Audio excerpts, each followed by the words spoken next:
ഇത് ഡിഗ്രി പ്രിലിംസിന് വന്നൊരു ക്വസ്റ്റ്യനാണ്. 800 വിദ്യാർത്ഥികളുള്ള ഒരു സ്കൂളിൽ ഓരോ വിദ്യാർത്ഥിയും 5 പത്രം വായിക്കുന്നുണ്ട്.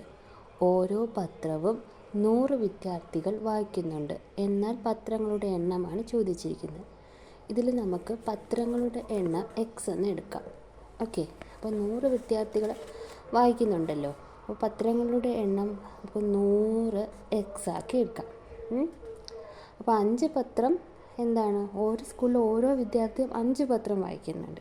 അപ്പോൾ അത് ഡിവൈഡഡ് ബൈ 5 ആണ് ടോട്ടൽ നമ്പർ ഓഫ് സ്റ്റുഡൻസ്, അതായത് 800 കുട്ടികൾ. ഇപ്പോൾ ഒരു സ്കൂളിൽ 800 കുട്ടികളുണ്ടെന്ന് ആദ്യമേ പറഞ്ഞിട്ടുണ്ട്. ആ 800 കിട്ടിയത് എങ്ങനെയായിരിക്കും? പത്രങ്ങളുടെ എണ്ണം നമ്മൾ എക്സ് ആയിട്ട് എടുത്ത്, അപ്പോൾ ഓരോ പത്രവും 100 വിദ്യാർത്ഥികൾ വായിക്കുന്നുണ്ടെങ്കിൽ 100 എക്സ്, അപ്പോൾ 5 പത്രം ഓരോ വിദ്യാർത്ഥിയും വായിക്കുന്നുണ്ട്, അപ്പോൾ ഡിവൈഡ് ബൈ 5. അപ്പോൾ ഈ ഈക്വൽ ടു സൈൻ അപ്പുറത്തും ഇപ്പുറത്തും ഉള്ളത് കൊണ്ട് തന്നെ നമുക്ക് ഈ 0 ഇതും വെട്ടാൻ പറ്റും. അപ്പോൾ എക്സ് എന്താ, 5 × 8 എത്രയാ, 40. ഇതാണ് ആൻസർ.